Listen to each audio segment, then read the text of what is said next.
मित्रों नमस्कार।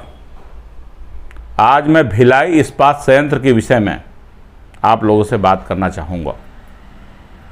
यह भिलाई इस्पात संयंत्र वही भिलाई इस्पात संयंत्र है जो कभी एशिया का प्रथम कारखाना हुआ करता था। यह छत्तीसगढ़ के दुर्ग जिले में स्थित है। सौभाग्य से मैं यहीं जन्म लिया, पला बढ़ा पढ़ा। मेरी कई पीढ़ियाँ यहाँ रही हैं और हम यहीं के हो करके और यहीं पर बेगाना की तरह आज रह रहे हैं, क्योंकि जिस भिलाई को मैंने सिंचित होते हुए हरा भरा होते हुए देखा वह अब पतझर के रूप में तब्दील होता जा रहा है। कुछ मनमानी करने वाले करता धरता जो भिलाई इस्पात संयंत्र के अधिकारीगण हैं या फिर जो सेल में ऊपर में बैठे हुए उनके कारण दोष दिया जाएगा केंद्र सरकार को या राज्य सरकार को। क्या कहा जाएगा कि केंद्र सरकार और राज्य सरकार के गलत नीतियों के कारण संयंत्र को बेचना पड़ रहा है। लेकिन सवाल ये है कि क्या कोई भी सरकार या मुखिया प्लांट को घाटे में चला सकता है? और घाटे में चलाने के लिए जो जिम्मेदार है उस पर कोई सजा क्यों नहीं होता? यह सोचने वाली बात है। मैं आंतरिक स्थिति और बाह्य स्थिति, आंतरिक मतलब प्लांट के अंदर की स्थिति और प्लांट के बाह्य स्थिति यानी टाउनशिप की स्थिति के बारे में आप लोगों से चर्चा करना चाहूँगा। प्लांट के अंदर की स्थिति के बारे में यदि मैं चर्चा करना चाहूँगा तो मैं ये कहना चाहूँगा कि विस्तारीकरण जो नीति चलाई गई, प्लांट का विस्तारीकरण के रूप में जो 12-13 वर्षों से वर्क हुए हैं वह बहुत ही बेहद ही ज़्यादा भ्रष्टाचार से सने हुए हैं। और इतने बड़े बड़े अधिकारियों के इसमें हाथ हैं जो निकल गए हैं, रिटायर हो गए हैं। इनकी जांच कब होगी क्या पता कब होगा, लेकिन इनको सज़ा मिले या ना मिले, कम से कम इतना तो होना चाहिए कि जांच करके सामने लाना चाहिए कि किस कारण से भिलाई इस्पात संयंत्र का टाउनशिप का इतना बुरा हाल है। प्लांट के अंदर के ऑटोमेशन मशीन जो प्लांट के अंदर लगाए गए थे विस्तारीकरण योजना के अंतर्गत, वो ऑटोमेशन मशीन अपने आप फेल हो चुके हैं, कई जगह के फेल हो चुके हैं। कर्मचारियों की संख्या दिन प्रतिदिन घटाई जा रही है और इतनी ज़्यादा घट गई, मेन पावर तो है ही नहीं। मेन पावर की कमी की वजह से आज जो कर्मचारी प्लांट के अंदर में काम कर रहे हैं उनकी स्थिति उनसे पूछो, बंधुआ मजदूर की तरह उनकी स्थिति है। बेहद ज़्यादा डिप्रेशन में एवं शारीरिक और मानसिक स्थिति के साथ साथ आर्थिक स्थिति भी उनकी बेडौल हो चुकी है, क्योंकि उनको जो रहने की सुविधा दी गई है वो जर्जर मकान में रह रहे हैं। बड़े बड़े मकान सड़ रहे हैं, गल रहे हैं। अवैध कब्जे जानबूझ के भिलाई इस्पात संयंत्र के कुछ अधिकारी करवाते हैं और उनको खाली कराते हैं जो कमज़ोर हैं। और इसके अलावा मैं ये कहना चाहूँगा कि भूमि पे भी कब्जा करवाते हैं। ये टाउनशिप की बात बता रहा हूँ। भूमि पर 400-500 एकड़ भूमि है भिलाई इस्पात संयंत्र के पास। बाहर में अभी जो रिसाली नगर निगम और भिलाई नगर निगम को मिला करके मैंने बात की है, तो ये पर इस पर भी कब्जा करवाने के काम जो भी बल विभाग है वह पहले अपनी दादागिरी दिखाती है, धीरे से कब्जा करवा देती है। रायपुर नाका में बड़े बड़े बिल्डिंग बनवा दिए गए, हजारों पत्र दिए गए, ऊपर से नीचे जांच करवाए गए, लेकिन रायपुर नाका में जाकर डबल स्टोरी क्वार्टर के पीछे देखिए कितने बड़े बड़े मकान बन गए। इस तरह से और भी बहुत से बातें हैं। जब आपको शिकायत दी जा चुकी है उसके बाद भी रायपुर नाका मकान कैसे बना और उस शिकायत के बाद भी आपने कुछ भी नहीं किया।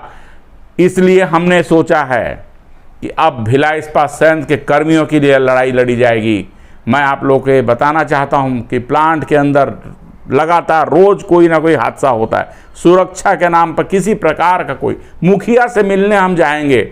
यदि मान लीजिए भिलाई इस्पात संयंत्र के मुख्य पहले एमडी था, मैनेजिंग डायरेक्टर, प्रबंध निदेशक, लेकिन सीईओ हुआ, सीईओ से अब और कुछ पोस्ट आ गया है, डायरेक्टर इंचार्ज वगैरह।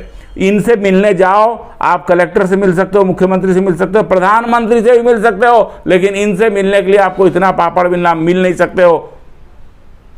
ना इनको आप कोई आवेदन दे सकते हो, ना कोई शिकायत दे सकते हो, ना आरटीआई लगाने जाओगे तो आरटीआई आपका वहाँ लिया जाएगा। आरटीआई देने के लिए बोलते बाहर दे दो या रजिस्ट्री से भेज दो, हम उनसे मिलकर बात नहीं कर सकते हैं किसी प्रकार। मैं बहुत दिनों से प्रयास कर रहा हूँ, प्लांट के अंदर की बहुत सी बातें मैं जानता हूँ, लगातार एपिसोड में सामने लाया जाएगा। यूनियन चुनाव सामने आने वाला है, यूनियन चुनाव के पहले पूर्व संध्या पे मैं यूनियन के नेताओं को भी कहना चाहता हूं कि यदि वाकई में आप में लाज है, शर्म है, तो एक साथ संयुक्त यूनियन का बैठक लो, मत लड़ो इलेक्शन, मिल के लड़ो।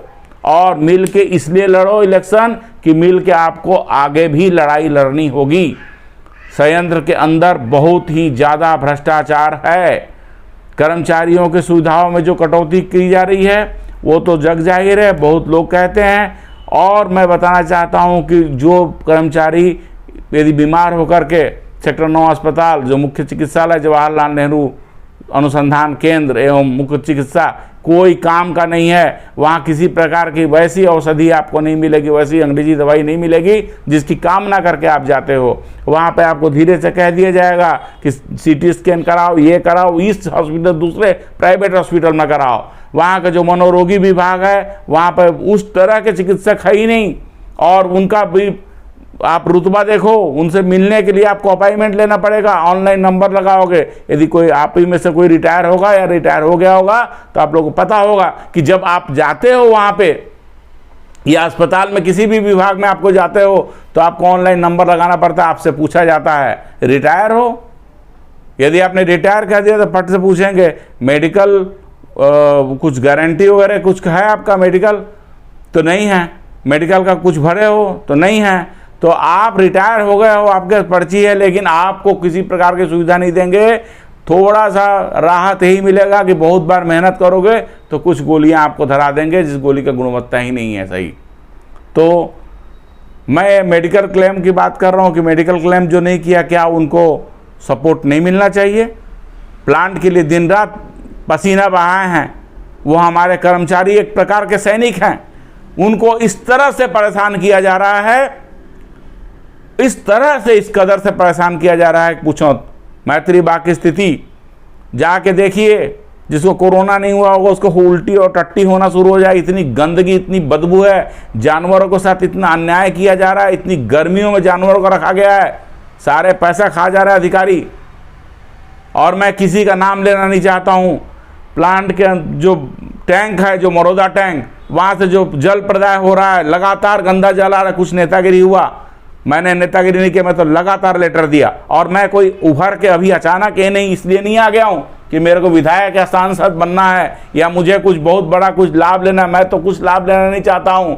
मैं 1997, उसके पहले 96, 2006 कई बार मैंने भिलाई इस्पात संयंत्र के भ्रष्टाचार के खिलाफ मैंने आंदोलन किया, निस्वार्थ आंदोलन किया। मुझे किसी प्रकार का, मैं तो एक साधारण सिंपल व्यक्तित्व हूँ और आप लोगों के पास इसलिए हूँ कि मेरे को प्यार है इस स्थान से, मैं अलग जगाने आया हूँ, ना कि मेरे को किसी प्रकार की कोई राजनीति करनी है। बेचारे लीज धारकों ने लीज के लिए इतने दिन से मांग किया, कुछ नहीं जुड़ेगा, किसी नेता ने लीज नहीं दिला पाया, अंत बाद में वोट मांगने के लिए हाथ जोड़ के आपके पास पहुंच जाएंगे। ये बहुत ज़्यादा चालाक और धूर्त किस्म के नेता हैं ये लोग। हो सकता है मुझे भी मरवा दें। मैं इतने बड़े बड़े जांच के लिए लिखता हूं, आवेदन करता हूं, सब आवेदन दबा दिए जाते हैं। मैं चाहता हूं कि भिलाई इस्पात संयंत्र को के नकेल को कसने के लिए, यहाँ के अधिकारियों के नकेल को कसने के लिए, पुराने भ्रष्टाचार को और आगामी भ्रष्टाचार को जांच करने के लिए और संयंत्र को पूरी तरह से बचाने के लिए यह आवश्यक है कि भारत का प्रशासन और राज्य का प्रशासन का एक एक अधिकारी अपने अंडरटेकिंग में ले, जिसको जवाबदेही जो कहीं बैठे, जिसको कार्यालय दिया जाए और 24 घंटा जिसके पास कोई भी कंप्लेन लेके जाया जा सके। मैं कहता हूं कि भिलाई इस्पात संयंत्र के टाउनशिप की स्थिति बहुत अच्छी हो जाएगी, यहाँ के पार्कों की स्थिति, जो गार्डन है उसकी स्थिति बहुत अच्छी हो जाएगी, अस्पतालों की स्थिति अच्छी हो जाएगी और बहुत अच्छी हो जाएगी। अस्पताल की स्थिति बहुत ही ज़्यादा बुरी है दोस्तों, जाके आप खुद विजिट करिए यदि आप भिलाई में रहते हैं तो। और मैं पूरे भारत को संदेश देना चाहता हूं कि सार्वजनिक उपक्रम सरकार बंद करना नहीं चाहती।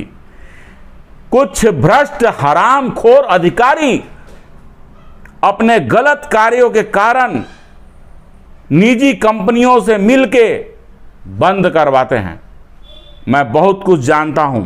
अभी ऑटोमेशन मशीन का नाम लिया, बहुत से ऐसे हैं। ईआरएस में तो कुछ ऐसे घोटाले हुए हैं, नागपुर जाता है मशीन बनने, या नागपुर से मशीन जानबूझ के बड़े बड़े मोटर खराब कर दिए जाते हैं। छोटे छोटे कामों के लिए उनको बुलाया जाता है और बुला के उसमें भी कमीशनखोरी हो रही है। ये सब जांच का विषय है और इस पर जांच यदि होगा, इसके लिए लड़ना पड़ेगा। इसके लिए यूनियन के सभी नेताओं को एकत्र होना पड़ेगा। शर्म करो, शर्म करो यूनियन के नेताओं। तुम चाहे एनजेसीएस में हो या नॉन एनजेसीएस में हो, तुम कर क्या रहे हो? सिर्फ एक दो लोगों के लिए सेटिंग करके अधिकारियों से बात करके आप उनका काम करा सकते हो और वाहवाही लूट के फिर चुनाव में जा सकते हो। लेकिन याद रखना, अपने दिल पे हाथ रख के पूछो कि आप भी उन्हीं माँ बाप के, आपके ही माँ, मेरे जैसे पिता भिलाई इस्पात संयंत्र में थे, आपके ही माता पिता भिलाई इस्पात संयंत्र में होंगे, या बहुत सारे एमटीटी के ऐसे लोग जो हैं, जो हो सकता है जिनका भिलाई इस्पात संयंत्र से कभी कोई नाता ना रहो, अब तो है नाता, अब तो यहाँ की रोटी खा रहे हैं। इसको बचाओ, इन्हें बचाना पड़ेगा। इसके लिए आगे आओ। मैं अगला एपिसोड में जल्दी आ रहा हूं। मेरा नाम है संजय सिंह समाधान। 9827109492। ये बेरोजगार चौक का नाम मैंने बेरोजगारों के लिए लड़ा है सिविक सेंटर में जो है, और अब भी मैं लड़ाई लड़ रहा हूं। लेकिन मेरे लड़ाई में कोई स्वार्थ नहीं दोस्तों। मेरे पास ना धन है, जनबल जरूर है कि मैं अपने 150 लोगों को लेकर लड़ते रहता हूं, लेकिन मेरे पास धन बल नहीं है। मैं क्योंकि भ्रष्टाचार नहीं कर सकता, मैं हाथ नहीं फैला सकता, मैं दलाली नहीं कर सकता। मैं इतना कह सकता हूं कि मैं आप लोगों के साथ हूं।